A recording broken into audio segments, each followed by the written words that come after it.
Good morning, good afternoon, good evening around the world from wherever you're zooming in from. My name is Doug Brunke. I'm the founder and CEO of Global Chamber. We have a fun and educational program scheduled for you. Oh my, America Made Easy. Maybe not so easy, but at least easier. You know, those of you who have put together plans, and I've probably put maybe 200 cross-border plans together, have had the experience where you get to the end of the year and it doesn't quite match up with what you had hoped to do. And so what we're going to talk about today with experts is how to do that whole process better. How do you do the basic steps of assessment, validation, and then continual growth for your company? So I'm very pleased to have a panel of experts here at Global Chamber that know their thing.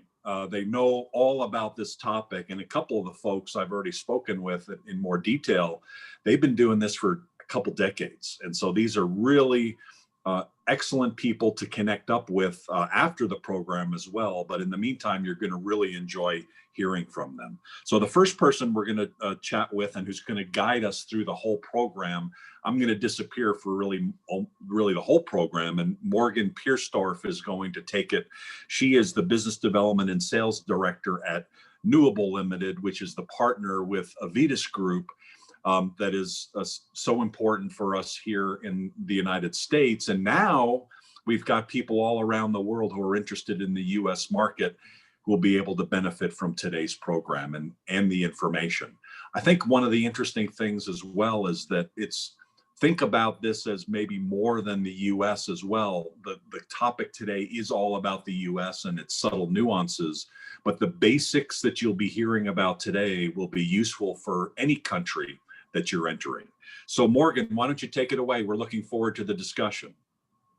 Excellent. Thanks very much, Doug, for that welcome. We're very excited to be partnering with the Global Chamber to deliver this, which is really a three-part webinar series that's taking an in-depth look at how to prepare for a U.S. expansion, as you said. So with that, we'll go ahead and start diving into the content here. And really keep in mind that over the course of this series, and we're going to be sharing with you some valuable information from market experts, as Doug mentioned, and tools that are going to help you ultimately to land, to expand, and to streamline your U.S. business activity. Of course, America is a complex market for many reasons that our speakers are really going to be walking through over the course of the program today. But there are ways to approach it that make for a much easier experience for investors, and that will allow you to mitigate risk. So that is very much the goal of America Made Easy, which is our brand that is brought to you by Newable-Avitus, as Doug mentioned. It is a transatlantic joint venture. It's connecting you with local expertise and support that you need across your investment journey.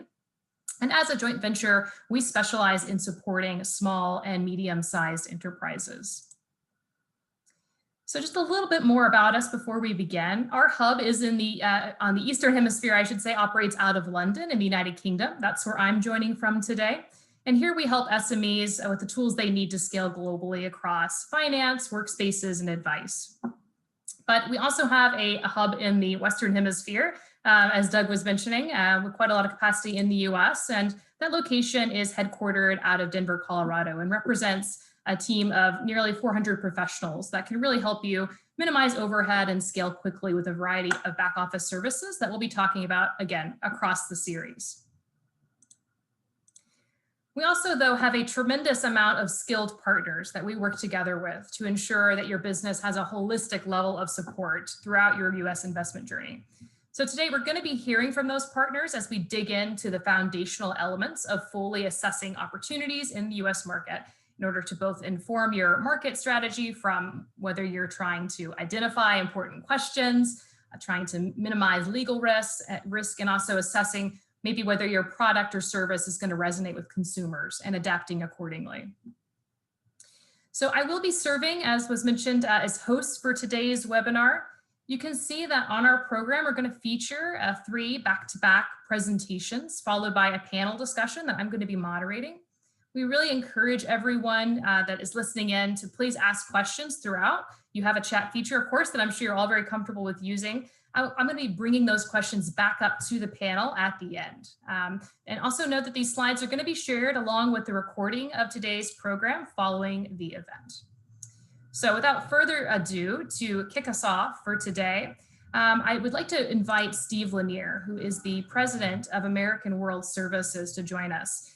Steve has been actively helping European SMEs and beyond for over 20 years to develop the US as an export market since he established American World Services in 1993. And over that course of time, he's worked with hundreds of companies and organizations and helping them develop their marketing activities for the US. So without further ado, I'll let Steve take it away. Thanks, Morgan, and good morning, good afternoon, good evening to everyone. Real pleasure to be part of the webinar today. Thanks to Doug and Global Chamber and Morgan for putting this together. And as Morgan said, we've been helping companies in the US market for almost 25 years now. And I say I still enjoy it. After 20, when I get up in the morning, I like what I do. Every project is like a puzzle. And I see the marketing side like a puzzle that has to be put together. And it takes some time to do that, but we really enjoy that. And that's sort of what we help our clients do. And today I'm just going to talk a little bit about when we start working with a client, what are the questions that we ask when we begin? Either our client is new to the US market, or sometimes they're already in the US market, but going to the next level. And so we have a number of questions that we try to answer that guides our strategy and will inform kind of the direction and the right channels to go. So today I'm just going to talk about a few of those questions. It's not rocket science, as we say, it's just good old-fashioned marketing. But the first question we're going to look at a little bit when we work with a client or start to look at the market, and Morgan, we can go to the next slide there. The next one as well. The first question that we look at is more about sort of the growth trends, and we'll go to the next, even the next slide. We look at sort of the trends in the market, which seems to be sort of an obvious question, but to be honest, it's not that obvious when you get in and start doing the research. We look at growth trends, we look at overall trends, we even look at sort of what the mentality of the consumers or the partners might be. For example, when you look at we take the food sector we have here as the food sector. Well, if you look at sort of the overall food sector growing about 1% a year, something in that range, doesn't seem to be that dynamic. But if you look at the specialty food sector, which is sort of a little bit more healthy products or products that have a little bit more quality to them, that specialty food sector is actually growing about 6% a year. And if you go down to functional foods, that's growing about 10% a year. And so when we work with clients, we say, okay, what are the trends? How can you work with those trends to get into the market? And if you're a food company, you could be a specialty food company, and all of a sudden you're in this category that's high growth. And so if you can find those pockets of growth, if you can find that area and sort of label yourself in that area, all of a sudden you're part of a fast growing area and there's more potential interest in it. Your story is more accepted by companies. We worked with a chocolate company that put cranberries on their chocolate, and all of a sudden they became functional food, and there was a demand for their product, much more demand than when they were just sort of, quote, a chocolate company.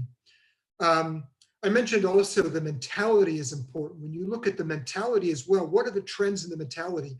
Another case study. You'll see I like case studies. I'm a marketing guy, so I always like to talk about case studies because I think you can learn a lot from case studies. And so I use a lot of examples. We worked with another company that had a point of sales software, very innovative, very high tech with a lot of features for basically a point of sales software. And they had a very high tech system, all based on their server. And they worked with companies all over the world. But when we start to look at the US, the partners and companies were saying, no, it's got to be on our server here. And they were a little surprised to hear that the mentality of the Americans, the partners are saying, no, we've got to have it on our server here, all the data. So they had to rethink their strategy somewhat based on the other countries that they were involved with to sort of adapt to the US market. And that was sort of a mentality trend that they weren't really familiar with. But if you do some research beforehand, if you ask some questions, you realize and you can adapt in terms of the the trends that are going on in the US. We'll kind of look at the next slide here. Sort of the next question that we ask, or the next area we look at, is competitors. And again, it's obvious, seems rather important, but again, you want to kind of dig down and find out, okay, what's going on with the competitor situation? Are there a lot of competitors? Is there one big competitor? Are there some competitors that are really controlling the market? And again, this will affect your strategy. It'll affect the direction that you're going. I use the example, we were working with a company that had, yes, this is another case study here. We worked with a smart electronics company that made machine controls. And they had again, a very innovative product. But when we went in and talked to a number of resellers and distributors, they said, look, they're never going to get in. There's a company that controls about 85 or 90% of the market. They need to stay home. They should not come to the US. This competitor is too large, too much in control. They're just not going to get in.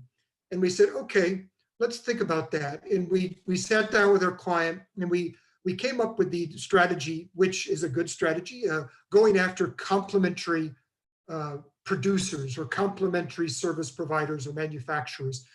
And working with a complementary partner is someone who's not a direct competitor, but who's in the same sector, selling to the same client.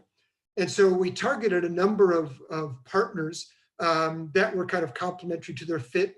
We found a number who said, look, whoever is an enemy of this big controlling company is a friend of mine.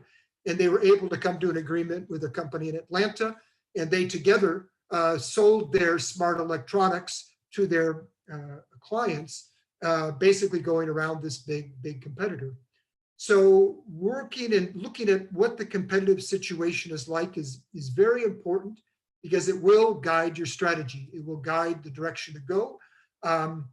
And it'll help you sort of, again, determine which channel are you going to work with to go to market. So competitors are very important as well. And with that, we'll go to the next slide. Also important to understand a little bit about your unique selling points. We always work with our clients in the beginning, kind of going through developing their story, developing their unique selling points. But again, you have to check in the US market, are they really that unique, or are they really that much of interest in the market? And the answer is not always yes. Sometimes it's no, sometimes it's maybe, sometimes it's in certain cases. So it's important to kind of look and see if you can really have the same, present the same USPs as you do in other markets. You want, in our case, we'd like to have a wow factor. We want to say, when we go in and we talk to a potential partner, we say, here's what our client is doing. They have this, they have that. And then we want the reaction to be, wow, that's super interesting. That's the type of reaction that we would like to have. And so we want to sort of be able to list the unique selling points and see if we have that reaction. And another little case study, we worked with a company that made a blood testing machine. And they said, we are the only company in the world that does 5 or 6 tests all in this one machine. So you don't have to buy 5 or 6 machines. You only have to buy one machine. And that's our unique selling point. We thought, okay, that's pretty significant. You only have one machine. You can do all these tests. This is a big deal. This is a great unique selling point. So we went in, we started talking to potential partners and distributors. And they said, you know, this is wow, this is great. This is super interesting. We're not interested in the product. And we said, well, wait. No, you have to listen to what we said. This is the only machine in the world that does all these tests in one machine. You can save money. You don't have to buy 6 machines. Everything is right there. And they said, no, we understand. You know, we're not interested. And we said, well, why aren't you interested? What's going on?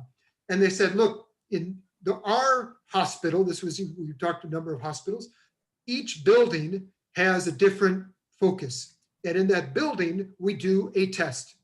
And then in a different building, we have a different test.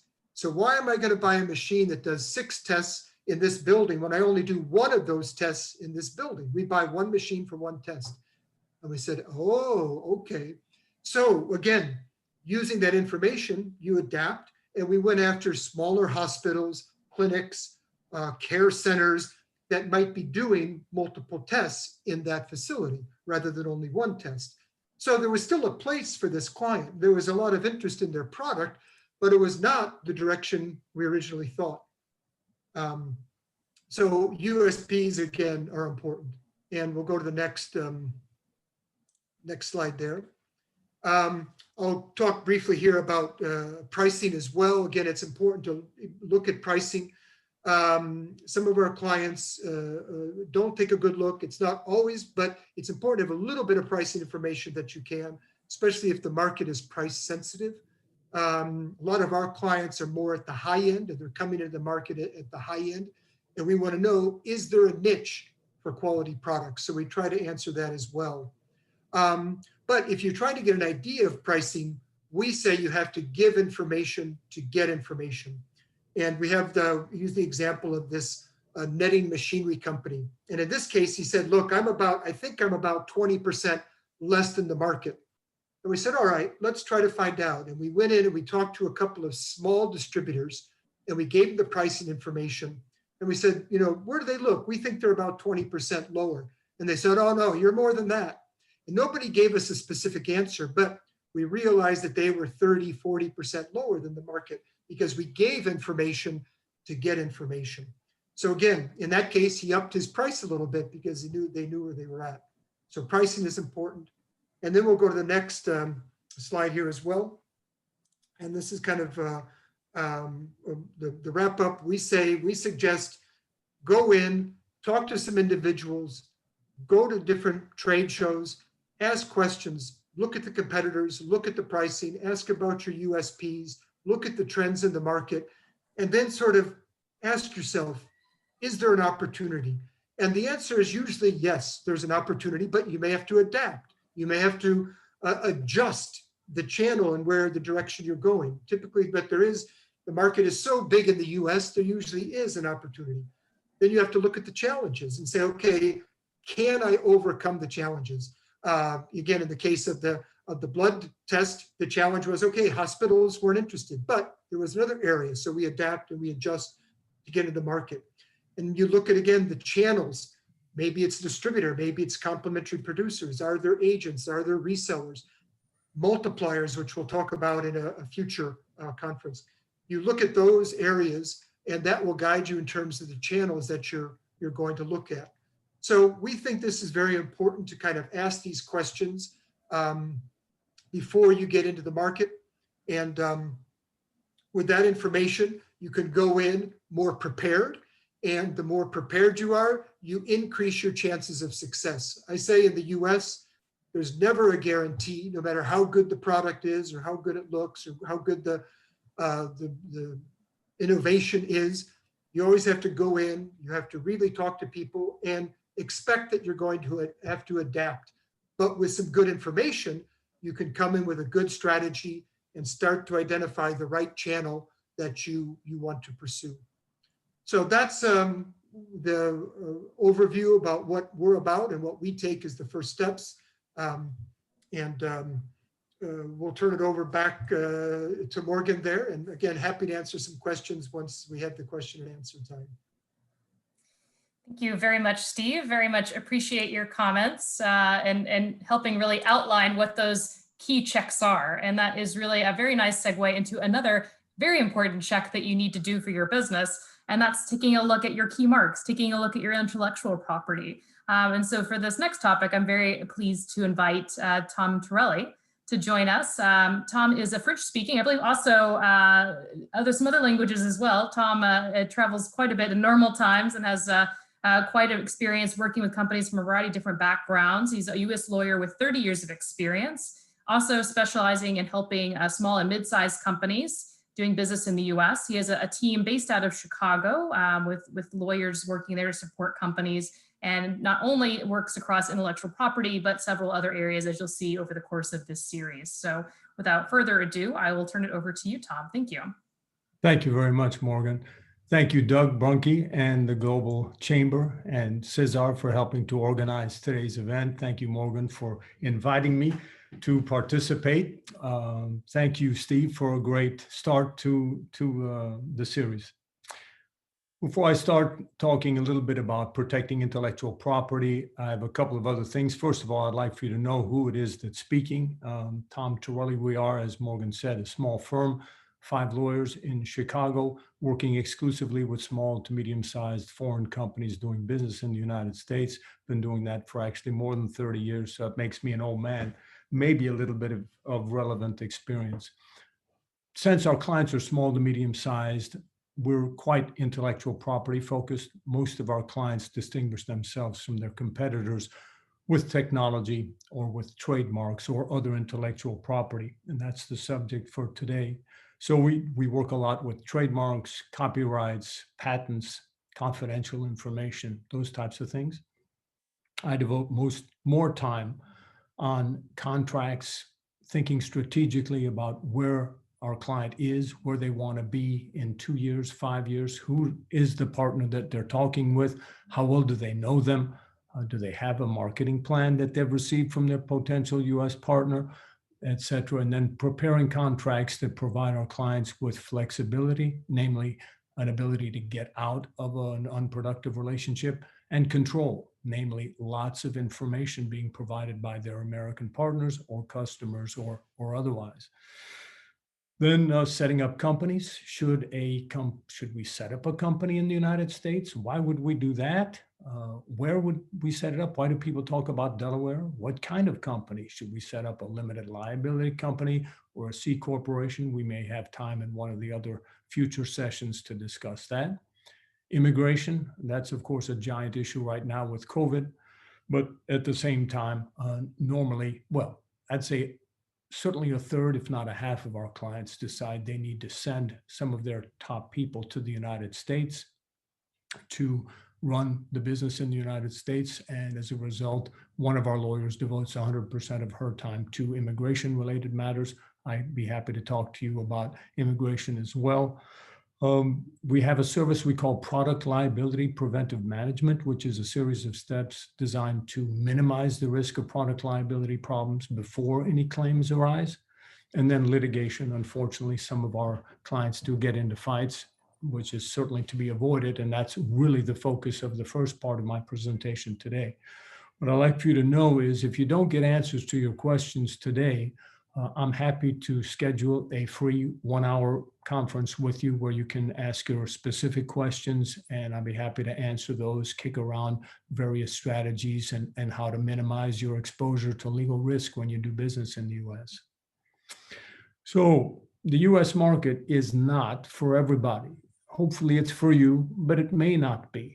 Why? Well, because it takes, first of all, an understanding of the market, which you can get through working with someone like Steve, but it also requires time, a lot of time and a lot of money, but especially time. And small to medium-sized companies are often strapped for time because they have too much business internationally and need to be able to focus on the United States in order to be successful here. So please have that in mind as you move forward.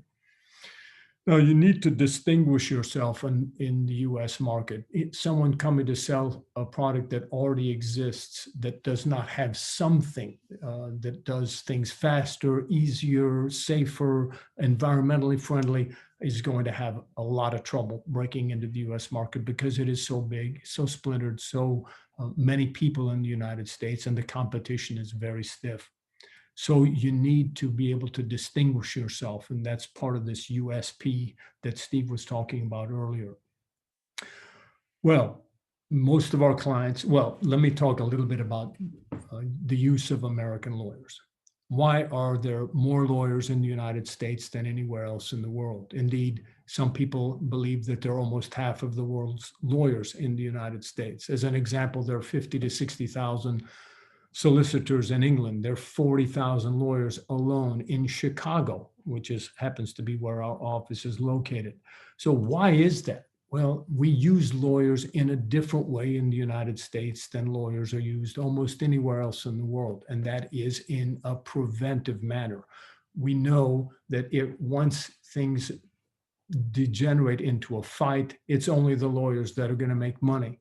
So we talk to lawyers before we do business, and it's really important that you speak with an American lawyer, whether it be us or any of the other close to 1 million lawyers in the United States, before you do business in the US, because your potential customers, your potential partners, they have lawyers.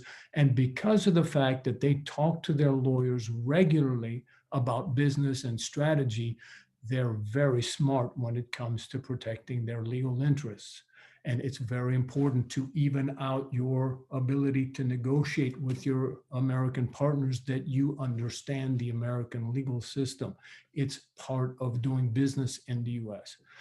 We're also somewhat more litigious than people are in the rest of the world. Witness our current political situation in the US that we will not discuss any further right now. But litigiousness is part of American life, and it's part of American business. Sometimes lawsuits are initiated as part of negotiating strategy, and certainly as part of competitive strategy.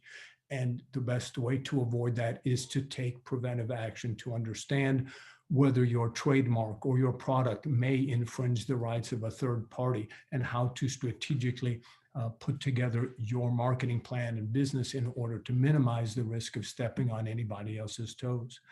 Americans also understand that legal assets add to the value of their business.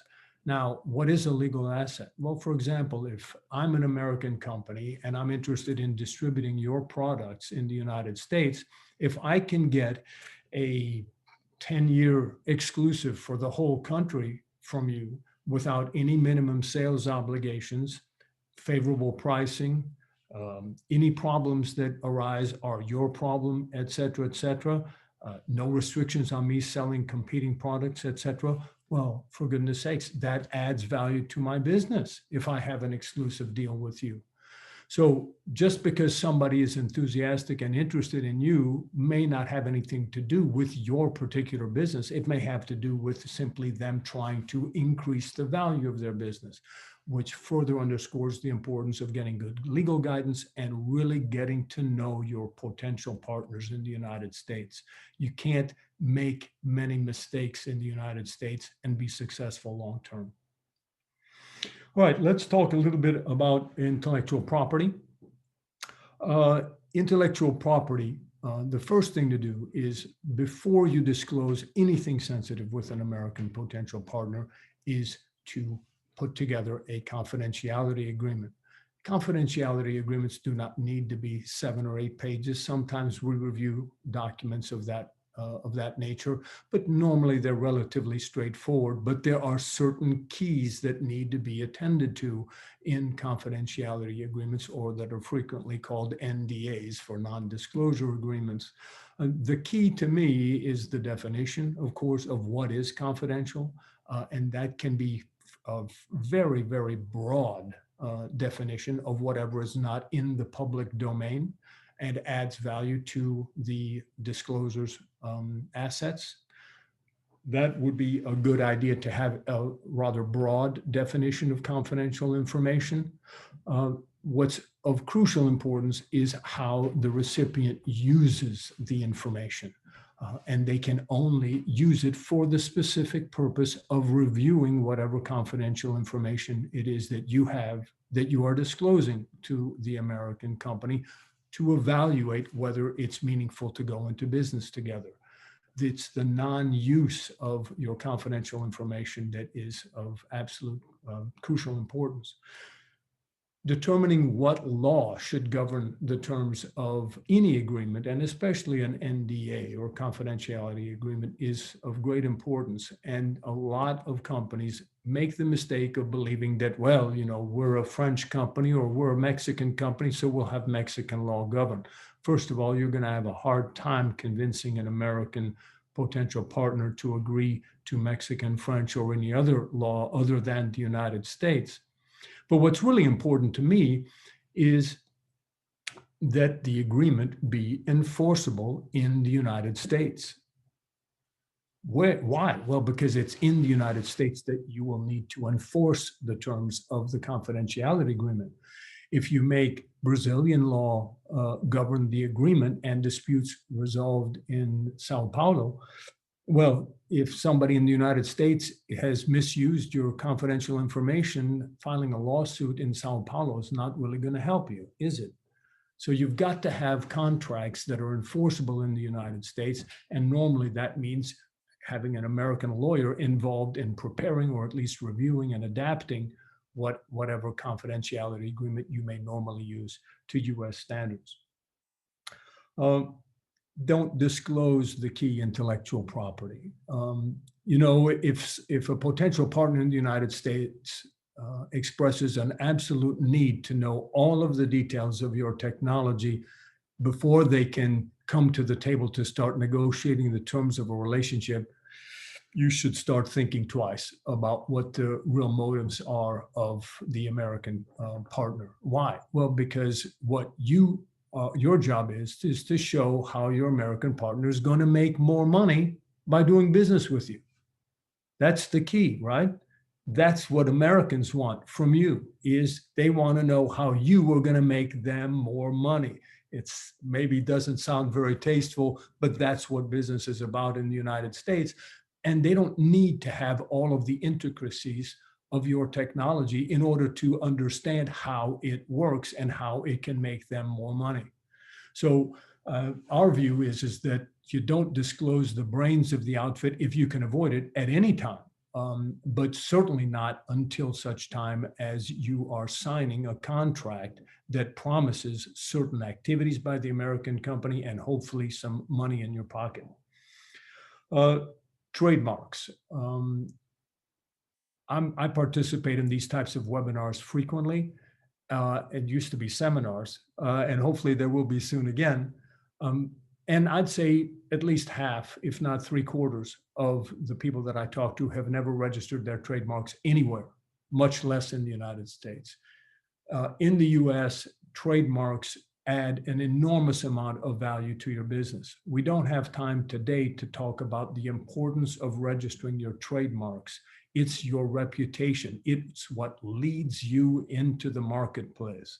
And therefore, the best approach is to search your mark, make sure that nobody else is using the mark in the same basic industry as you are, and then go about registering the trademarks. Unfortunately, today, you cannot on your own register a trademark in the United States. You have to go through a law firm to do so. We'd be delighted to have a conversation with you about how to register trademarks and how we might be able to assist you with that. The value of registering trademarks is beyond simply being able to show the R with the circle around it on your next to the mark. It also allows you to go into federal court, which is generally a better place to pursue claims than in state court.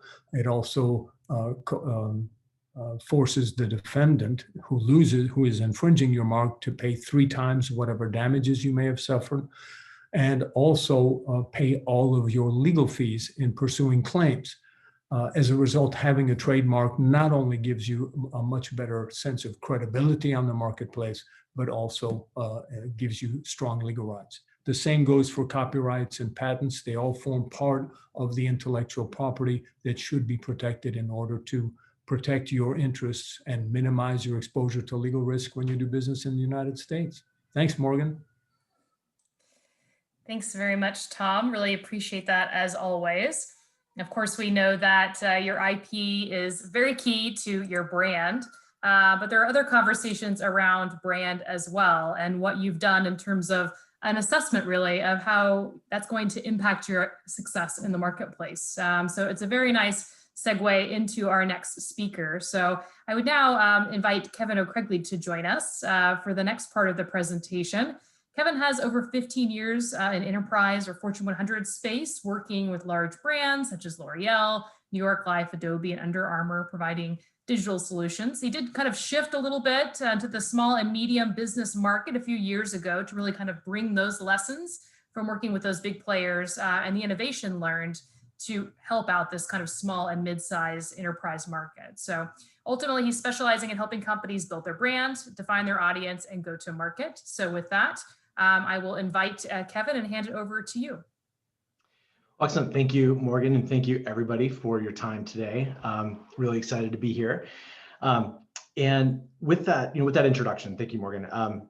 What we learned in that enterprise space with digital brand and disseminating a digital brand is those big players, those Fortune 100 players have unlimited budgets, and they can have the opportunity to try a lot of different tactics and see what works.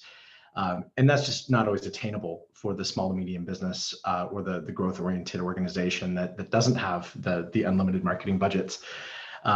So how do we distill down and boil down the fundamentals so we can take the type of high touch, high strategy, and that effectiveness and bring those tactics down to the small to medium business market, which quite frankly, kind of hits home for me. I live in a very small town in Billings, Montana. Montana is in the U.S. We're kind of just south of Canada over there in the Pacific Northwest, and grew up here. And so the small to medium business is very near and dear to me. And so being able to help those businesses grow and use those same types of tactics is fantastic. So we want to dive into, and Morgan, go ahead and go to the next slide. We want to dive into how do we do that in the small and medium business market and really help facilitate the same type of tactics and tools and resources that those big players have that they're able to invest in, and how do we leverage that? And I believe it starts with your brand. It starts with who you are as an organization. And to define a brand, the way that we see it is, it's not a logo. It's not your color. It's not your color scheme. It's not the masthead on your website. Your brand is really who you are as an organization. It's your culture. It's why it's the entrepreneurial spirit that really gets everybody out of bed in the morning to go grow and achieve and innovate. And it's the common language that you establish, within your company, how you speak to each other and how you speak to your customers and the care that you put into your products. That's your brand. So how do we define your brand and then start to deliver that brand promise across all kinds of marketing channels? A lot of my background is digital, so I specialize a lot with doing that across digital channels. But I relate this back to the concept of, and go ahead and click to the next bullet, Morgan. I relate this back to a cocktail party. A lot of brand dissemination has a lot of parallels with going to a cocktail party. So, why do you go to a cocktail party? Well, you're there to create micro moments, and you're there to create very quick, unique relationships. And it takes a lot of skill. I mean, those that are really effective at cocktail parties, it's a skill that takes practice, and to be able to meet and mingle and quickly size up a situation and be able to achieve your objective. Now sometimes your objective is business networking. You want to meet peers, you want to network, you want to maybe share some ideas. Other times your objective may be more personal and you maybe want to find a relationship, but whatever it is, you're probably there for an objective. And so how do we do that? How do we relate that type of micro relationship now to disseminating your brand to your customers? So think of someone you're just meeting, and you're talking and you want to create some drama. You want to have a compelling story. You want to be interesting, and so it's really about your brand's value. It's about your brand's culture. It's not about the features of your product. It's you don't walk up to somebody and say, "Hey, I'm 5'11". I've got a golden doodle. I've got a car and I have a mild skill set with power tools." That may define me. It may define my features as a person, but it's not very interesting. You're not going to get very far in that cocktail party, or very far towards your objectives. So how do we kind of build that story around your brand so you do become the most interesting person at the party? You become kind of that person that everybody congregates around because you're relaying value. You're telling compelling stories that ultimately resonate with everybody that you're talking to. And someone who's masterful at going to cocktail parties will know that it's not about them. It's about relating value to those that they're talking to. And so the U.S. audience really has come to expect this. They expect this from large companies, and they expect it from brand new startups thank you, Apple, for doing that to the market. But everybody expects that type of experience with whatever type of service they're getting, whether it be a very small local shop all the way up to a national brand. And that's just, the bar is set very high. So go ahead and go to the next slide, Morgan. So how do we get there? You know, how do we start to kind of take this cocktail experience and translate it to your brand and growth? So you want to start with knowing everything about your audience and start segmenting your audience, really understanding what their needs are, what their pain points are. How can you tell stories and have a compelling vision of how to take them from kind of where they're at, their pain state, and migrate them through value and that good compelling storytelling to a satisfied state? And how can you align your products and services along the way?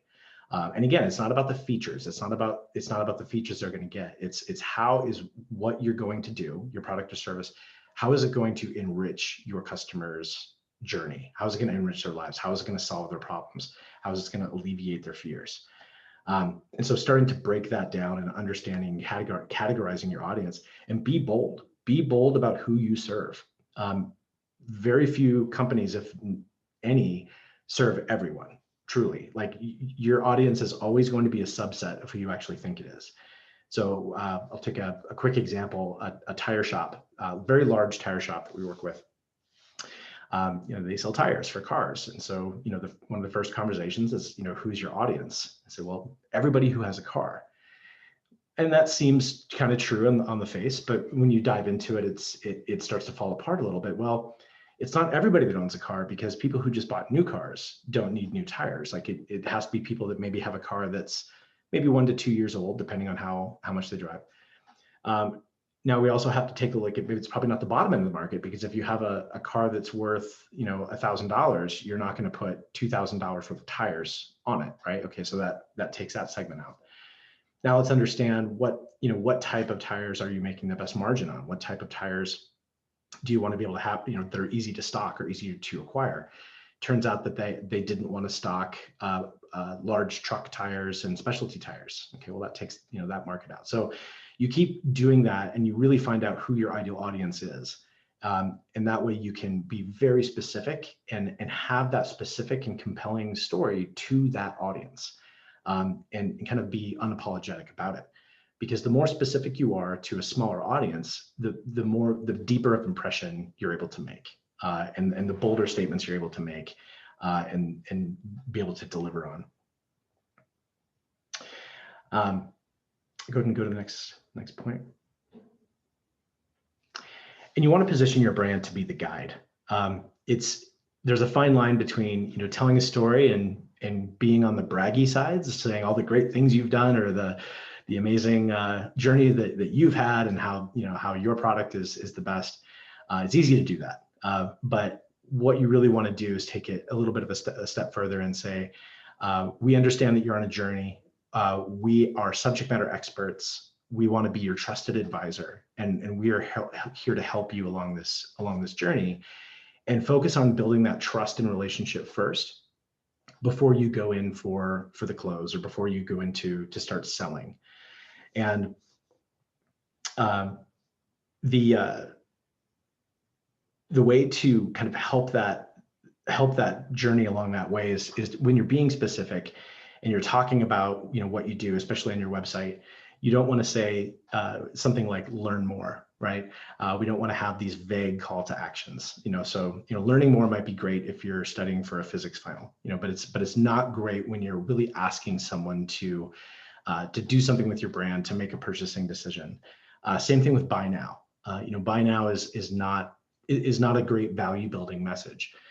It's great for, you know, when you're checking out at the grocery store and there's chewing gum right there, or a candy bar, you can, you know, buy now. It's a very low impact purchase. But you know, with the call to action on a customer's journey, if you're really truly acting as their guide, you want to have a call to action that is more like, you know, work with us and purchase this service so we can enable you to do this, so that will allow you to then achieve your goal, and be very specific about that call to action and what you're asking someone to do and why. and most importantly, what they're going to get out of it, and why it will impact them personally. You may have to come up with several different types of offerings or call to actions for the same product and augment that for the different types of segments of your audience. So maybe the same SKU, the same product, but the story of that product, you may have 20 different stories for 20 different segments of your audience that are really interested in a little bit different type of value proposition of that particular product. And that may have to do with how you speak about that product, the packaging, the images, the verbiage that you use. It really has to hit home with the customer and be a lot more specific than a broad message. Okay, go ahead and go to the next slide, or the next bullet. And a couple of these last ones, are a little bit of a gut check. And the one question that I like to ask is, do you really care about your digital experience, or your marketing experience now? Are you really making those investments? And asking yourself that hard question. Are you investing in all marketing channels? Do you really have a curated, valuable experience across social media?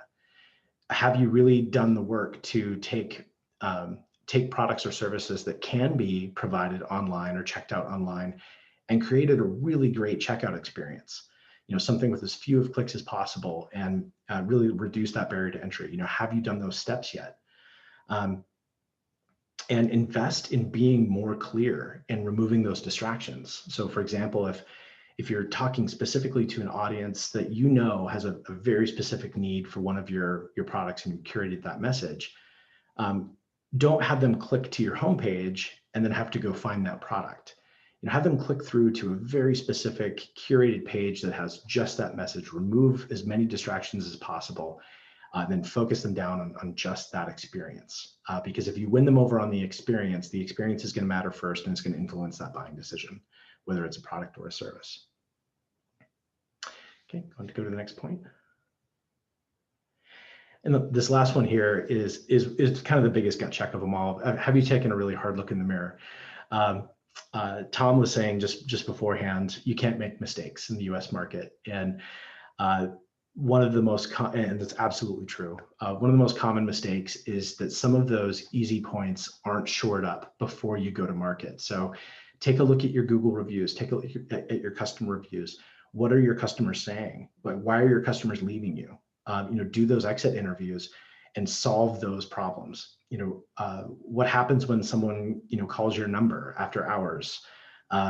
Do you have online chat, and how do you prioritize that chat? How are you prioritizing all of your customer conversations that is ultimately leading to your experience rating, which is usually ranked by your Google review, and solve some of those problems first, because they're usually the easiest things that you kind of have a lot of control over to solve before you go to the market in the US. Because if you don't, and you misstep a couple times, or you don't have the right type of experience, the US audience will let you know in a big way really quick, and they will create Facebook pages about it. They will troll your social media pages and give you all kinds of reviews. They will go onto private Facebook pages and tell people all about how horrible you are. Now, the other side of that coin is there's a good side of that too, which means that these are passionate people. They're passionate people that care about the products and services that they're getting. A lot of that same audience, if they have a good experience, will also then go tell everybody how great you are. So shoring up some of those, maybe some of those leaky holes before you go to market in the US, and really having a solid game plan and understanding your customer is going to head most of that off. Now, you can't be perfect all the time. Nobody is. And you're always going to have those one-star reviews. And the best thing to do with those one-star reviews is to reply and say, and just be completely transparent. Yep, we missed the mark on this one. We're really sorry. PM us, and we're going to make sure that we take care of it with you, and make sure that you are, that you're satisfied in whatever way we can. And people, other people look at that. They see that transparency. They see that commitment to your brand, and that actually ultimately can help you in the end. So hopefully there's some questions and some good dialogue in our Q&A coming up. I think this brings us to our conclusion, Morgan. Yes, thank you very much, Kevin. Very much appreciate those comments. If our audience is feeling like we have only kind of scratched the surface, it's because we really only have scratched the surface. This is a 3-part series. we're going to be going into depth on a lot of other topics over the course of phase 2 and phase 3 of this series. But I would invite Steve and Tom to come back on screen. Kevin, you stay here with us, please. And we welcome questions from the audience. If you will please put those through the chat, we will address those as they come through. But we already have some great questions together that we want to kind of get a nice little discussion going here with our expert speakers. So I'm just going to kind of dive into those. We'll keep an eye on the chat box. Please feel free to put in something over there and we'll answer those questions. But I want to go back to Steve, as you kicked us off, Steve. So I want to come back to you with a few additional questions. And to start off, you laid out a number of really good points about the importance of a market study, but is it really necessary? Could you just unpack that a little bit more about how critical it is? Yeah, no, it's a good question because to do a full market study takes time and or costs money to do a real market study. And it's not always necessary. But we suggest that you have to do some kind of research before you come to the market, any market, not just the US, but any new market you're operating in or that you want to grow in. And that requires doing some research, talking to people, talking at trade shows, talking to your current partners and trying to understand. And if you are able to go deeper and do a systematic study, which is what we do when we do a market study, we think that's the best option. It gives you the most systematic information and prepares you, and it can avoid a lot of challenges as you move into the market. So no, it's not 100% necessary, but it can save you a lot of time and money as you move into the market. And you're probably going to answer a lot of questions anyway, or you're going to hit challenges that if you would have done more market research, you would have been able to prepare for those. So we suggest in the best case, yes, at a minimum, talk to people, visit the trade shows, or if you can, do a more systematic market study. And I think it'll be well worth it. Mm-hmm. And just following on to that, is that path linear?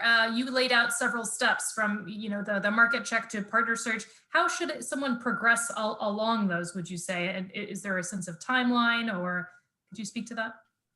Yeah, it's kind of interesting. A lot of times we'll go in a certain direction and we think this is the direction, or we kind of set out the systematic approach. And once we get into it, it all gets thrown up in the air. It doesn't. So you sometimes go in with it thinking it's linear, but it rarely really is linear. Oftentimes you get some information and that's going to put you on a different path. And again, I kind of say it's like putting a puzzle together. You think the piece is going to go here, then you realize, no, it doesn't go there, and you have to kind of rearrange the puzzle. So, but that's what I love about it. To me, that's enjoyable to come in. It's like it's a mystery you have to solve, and coming into market. Again, I would suggest the questions that we outlined today are a good place to start. It's not an exhaustive list, but it's a good place to start. It'll give you some good information. And if you go in that direction, in sort of a systematic way, I think you'll have some good information, realizing that your systematic linear approach is probably going to be challenged and upset a little bit along the way. Thanks very much for that, Steve. I'm going to segue over back to you, Tom, for a moment. Obviously, you talked a lot about the importance of trademark registration. I wonder if you could touch on a couple of more questions there, those being, if they have a trademark in their home market, let's use the UK, for example, is that going to be sufficient to protect the company in the US? And if it isn't, can they go about that registration process themselves? Great question. Thank you very much, Morgan. A trademark in any other country than the United States provides no protection at all in the United States. Also, I would caution folks to not start marketing their products that are not registered in the United States with the R and a circle around it. Now, some of you may already have your American brochures or English language brochures and with the R with the circle around it because you have the mark registered in another country than the United States. But that's actually not allowed in the United States until such time that you have a registration. Unfortunately, about a year and a half ago, the U.S. Patent and Trademark Office got tired of so many individuals seeking trademark registration in the United States that had no idea how to register a mark, the first thing about registering a trademark, and they passed a regulation that individuals or corporations can no longer seek trademark registration in the United States themselves. As a result, there has to be an American lawyer involved. And it's not particularly cumbersome. Our recommendation is to do what's called a full trademark search. If you have a trademark that is unique, very, very unique, like XXYYZZ, whatever, something that nobody else has or would dream of having, then you can, and that does distinguish it, of course, that is something that one can likely seek a trademark registration for directly without doing a full trademark search. However, if you blue shoes for a new software, well, there are different names of softwares, many different names of softwares that might conceivably be conflicting and already be registered. And as a result, we would recommend doing a full trademark search and then preparing and filing a trademark registration application. One of the things that companies would get with our firm is fixed fees. We would charge a specific amount to do a full trademark search and a specific amount to file a trademark registration application. And I wonder, Thomas, as follow-up to that, in the instance where maybe a company does have a run-in with another company and there's some conflict over a particular mark, some disagreement, what is the value of mediation in this case? Can you kind of speak to that? Is there hope for the company, or what does that look like? Well, trademarks are part of business. In fact, trademark management and trademark disputes are as close to being a true picture of business as anything. There are many companies seek to prohibit and prevent competitors from using similar trademarks in the United States through sending threatening correspondence. The problem with this, of course, is that you have to get lawyers involved or back off or try to resolve the matter on your own, which is taking significant risk, because whatever correspondence you send or discussions you have with the threatening party can be held against you in the event of a conflict. Our view is that if there's significant risk of there being infringement of someone's trademark, the best approach is to either resolve it with that trademark owner or change one's trademark, adjust one's trademark, because it becomes extraordinarily expensive and time-consuming, but incredibly expensive to engage in trademark fights. Thanks for that insight. Maybe we'll go to a little bit lighter topic. We'll go away from the scary world of IP, and we'll head back over to Kevin. Kevin, a couple more questions for you that wanted to dig in on. You talked about these micro moments and the importance of that. I think probably there are some in our audience that are thinking, that sounds great, but I don't have the time to really make sure that all of our social media channels are updated and engaging it to be able to facilitate these micro moments. So what should they do if that's how they're feeling? It's a tough one. And I hate to say there's no easy answer. There's no easy answer to do it well. There's a lot of easy answers where, you can outsource it or, just have stuff, meaningless stuff put on your social feeds. And we've all seen it. We all use social media, and 90% of the time we're scrolling up with our thumb because we're seeing just kind of meaningless white noise.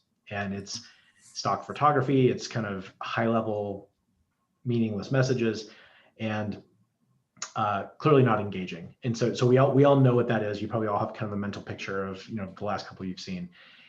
And it amplified that by 1,000 for the US market. So I think it's something ridiculous. Like the average American sees like almost 100,000 different ad impressions a day between all the different media channels. So we've looked at this a bunch of different ways, and there's really no shortcut to having something really good to say. And spending time and having, I think, maybe less volume and a smaller amount of very high quality is always going to win in the end. Going back a couple of years, when pay-per-click and all that was really getting traction, it was a little bit of the Wild West as far as who can just get the most eyeballs on content. Well, now everybody's there. There's everybody's advertising, and so now it's more of a challenge of how do you rise to the top, and it comes back to kind of a 2,000-year-old principle of if you have something really good to say and you really know your audience and you are really putting care into that message, you will get a reaction. And it's just like meeting someone in person. If you take the time to ask about what they care about, ask about them, engage in that conversation, and then add value to them, that will be a meaningful conversation. So tracking that back to how do we do this? How do we get this in-house? I would say, invest in either an agency that is going to be able to prove to you that they're going to deliver unique quality content that is on brand, that is on mission, that they're going to write themselves and help you with and guide you with. Or if you're large enough and you can hire that in-house, make sure that the person that you hire to do that is really embedded in all things. They should see all aspects of the company. They should see how you sell. They should see how you manufacture. They should see, they should sit in board meetings. They should hear it all, because they need to be able to communicate kind of your essence as an organization, and then be the translator of how that then matters to your consumer. And so it is an investment, but I would say, the same conversation was had when the telephone was invented, and then all of a sudden everybody has a telephone at their business. Say, well, who's going to answer the phone? We don't have anybody to do that. Like, well, we solved that. We put somebody on the phone. So somebody's on the phone, and they're really good at answering the phone, and they're very engaging, and people like talking to that person that answers the phone. Well, the same type of care and thought should be put into who's manning social media, who's manning chat, who's manning the Facebook messages, because all of those are really just as important as the phone ringing. In fact, I would actually challenge to say you're going to get more engagement over the next couple of years moving in that direction, and the phone's going to ring less. So if your competitors are doing a really great job engaging across those other channels and having a meaningful message, they're going to start to pull that away because, quite frankly, people don't like picking up the phone. It's awkward. It's a verbal conversation. When someone can hide behind a chat or hide behind a Facebook message, it's a lot easier to engage. It's a lower barrier to entry for than someone picking up the phone. So there's a lot of opportunity there. Thanks for that insight, Kevin. Appreciate that. We have had another question come in from the audience that I want to pose, and this one is for Tom. Is the product liability as much of a threat in the B2B market, and who bears that liability in most cases in your experience? Could you address that, Tom?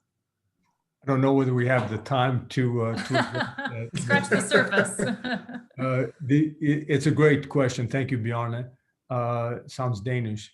But in any event, product liability is a problem in the B2B market, obviously somewhat less than it is in the consumer market. However, what people often fail to understand is that when you sell a piece of equipment, for example, to a company, you can agree with the company as, let's say, the operator in the United States as to who takes responsibility for the equipment.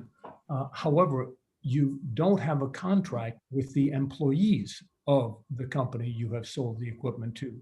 And it's those employees that are utilizing your equipment, and they're those employees that are getting injured potentially, or guests that come onto the premises, or with the products that are made from your equipment. And as a result, issues relating to product liability need to be addressed even in B2B relationships, and there needs to be insurance in place. Although that's not enough, we're going to actually address the product liability issue on Thursday of next week, I believe it is, during the next, the next two sessions. We'll talk about contracts, we'll talk about product liability and immigration as well. But who bears the liability in most cases in your experience? First of all, our clients very, very rarely are sued for product liability. And as a result, what you should do is engage in product liability preventive management, taking these steps to make sure that your instructions, your warning labels, your limited warranty, your disclaimers, limitations of liability are all adapted to U.S. legal standards. And that's going to help defend you in the event of a product liability case. And as a result, in these cases, it's the deepest pocket that often enough gets stuck holding the bag and paying the large damage awards. I think having insurance is an absolutely crucial thing. It would be irresponsible to sell equipment or sell any product in the United States without having adequate insurance. Mm-hmm. Thanks for that point, Tom. And as you mentioned, we are going to be digging into products liability, the importance of insurance, and phase 2 and 3 next week. So be sure to register for that event so you can learn a little bit more about that. I do want to turn back to Steve and dig in a little bit more on this kind of thinking about how competitive the U.S. landscape is. Should that scare people away if they're encountering at these early stages of doing the market check, that they see challenges, that they see a lot of competitors in the market? Do they stay home? What would you say? Yeah, I think another good question. And as Tom mentioned as well, the U.S. market is not for everybody. It's a challenging market. And even as Doug said in the beginning, America Made Easy, we can increase the chances. It doesn't mean it's going to still be, always going to be challenges in the market. And one of the biggest challenges is that it's a very, very competitive market. And so we suggest to go in, expect there to be some significant competition, because 99% of the time there's very significant competition. But the question is preparing a systematic plan, preparing a systematic strategy. And if you can develop that and go through step by step, you increase your chances dramatically of being successful in the US. There's never a guarantee. It's always a challenge. And that's what I think, what I like about the America Made Easy program. If you can use the tools that are there, you increase your chances of being successful. And that's about all you can ask, whether it's the legal side or marketing side. It's about developing a systematic plan and coming in. And if you do that, you can really compete with who's in the market. It's not easy. You have to push, we say, to get in the market. And once you're in the market, you have to keep pushing to stay in the market. And that takes time and energy, but it's doable. It's doable. And if you use a good team and if you have some experts, it can be helpful to increase your chances of being successful and competing well. Mm-hmm. Got to plan ahead. And there are some things that you can't plan for, which goes to our next question that's been posed by the audience. And that, I think it's for everyone. So I'll allow all three of you please to chime in on this one and give your perspective. But yeah, they're posing the question, since COVID-19, the economic system has changed a lot. And they think it's still changing, of course. Marketing and traditional methods of entering the market are also changing. They want to know how you would think about this and how you're coping with it, perhaps as an organization. So anyone want to go first on that one? I can give a quick response. And okay. Actually, I'll be talking more about that in the next webinar next week, kind of how has COVID changed some of the channels to market, because it has. It's accelerated some trends on the marketing side, especially with digital. But we're still seeing sort of traditional marketing activities are still important, but they have changed somewhat. And I won't go into detail, but I'll just say that to hopefully pique people's interest to tune in next week, and we'll talk more in detail about COVID, how COVID, from our experience, has changed some of these channels to go to market. Thanks, Steve. Yeah. Kevin, please, yeah. Yeah, from a digital engagement perspective, be careful how I say this. There's a bit of a silver lining, and I know that could be a little tough to see. But what we have seen across a lot of our clients is that millions of people just got a crash course in now how to live their lives and transact online where they weren't before. So all these new folks entered the marketplace that are now available for touchless purchase, e-commerce purchase, digital delivery, all these things. So sometimes you have to dig deep a little bit in your organization to kind of find out how your product or service might be able to be changed or augmented to kind of fit that. Other products or services are a little easier to do that with, but I'll be frank and say most of our clients are actually having a good year because we really took advantage of that opportunity now to create those connections across a digital space.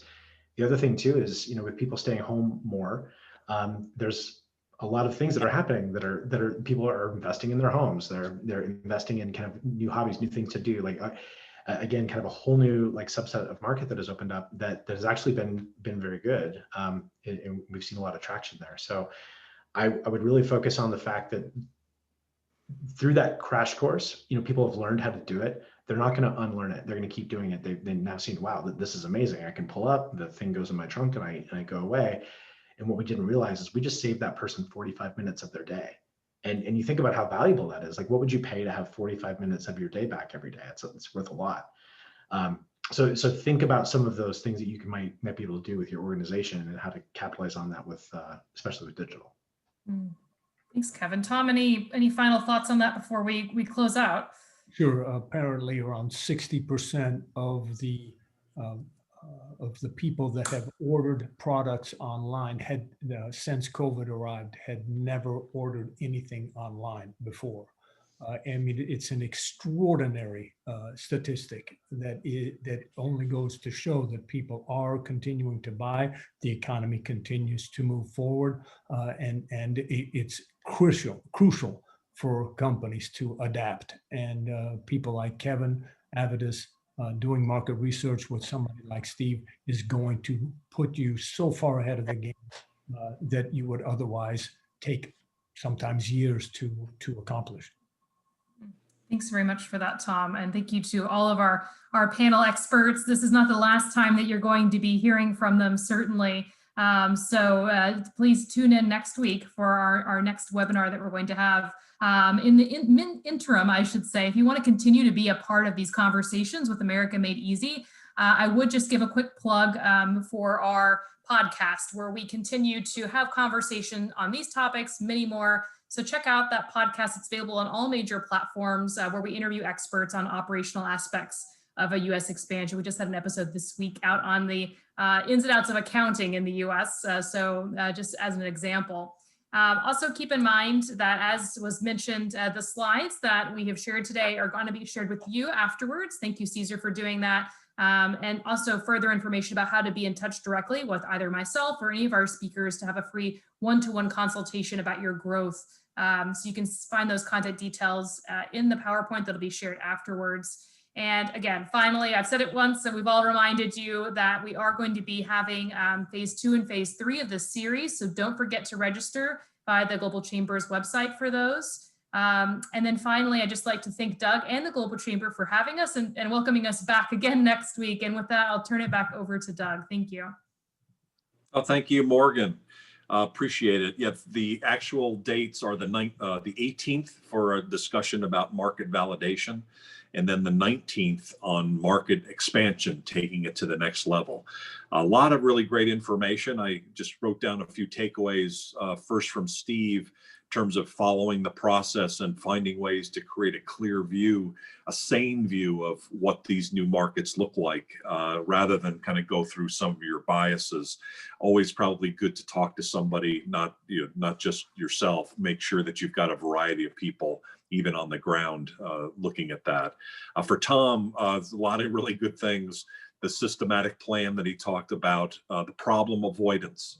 Big deal in the U.S., right? Don't get into a problem. Don't go there. The old Chinese way of, water flows around rocks. The American approach often is solving problems face to face and directly, and that's not always the best way. Sometimes it's better just to avoid things, and having a professional with you is going to help a lot with that.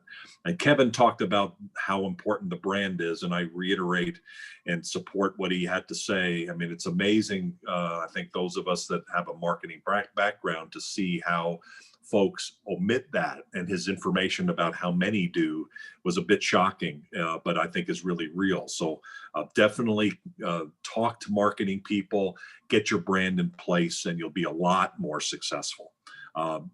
Besides the events next week on the 18th and 19th on America Made Easy, we have events all the time at Global Chamber. We have another one today. It's starting in about an hour. It's a meetup between the U.S. and Israel. So jump on our event page and jump into that as well. It's mainly between the Global Chamber, Baltimore, Washington, New York, and Tel Aviv, all getting together. And then tomorrow we have a couple of events. We have a League of Opportunities starting at 8 a.m. Pacific time. And we've got an event on a second stage company growth. What are some of the things as a second stage company you should be thinking about with COVID, 2020, 2021, and moving forward? So thanks again, Morgan, and all of our speakers. You're amazing. Everybody have a really great rest of your day. Take care. Thank you. Bye-bye. Thank you.